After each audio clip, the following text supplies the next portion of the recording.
আজকে সকাল সকাল একটা পার্সেল চলে আসছে। এখন দেখি পার্সেলটা খুলে দেখি কি আছে ভেতরে। এটা আমার বড় মেয়ের পার্সেল, আমার তো খুলতে টাইম লাগবে।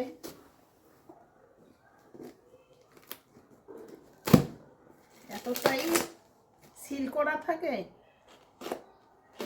মা আস্তে খোলো। মনে হয় যে অনেক কিছুই থাকে, কিন্তু সেটা নয়, এরা হয়তো দুমড়ে মুছড়ে ফেলতে থাকে, যার জন্য ভালো করে সিল করে দেয়, না হলে বেরিয়ে যাওয়ার সম্ভাবনা থাকে। বাবা, পার্সেলের থেকে কাগজপত্রই বেশি ভেতরে। তাই তো দেয়। এই যে বেরিয়েছে। এই যে পার্সেল বেরিয়েছে, আছে একটা রোজ, এটা ক্যান্ডেল। দুটো রোজ, রোজ ক্যান্ডেল, একটা পিঙ্ক কালার আর একটা ব্লু। খুব সুন্দর ক্যান্ডেল দুটো। দেখো, এখন দীপাবলি পার হয়ে গিয়েছে, আমরা এখন ক্যান্ডেল কিনছি।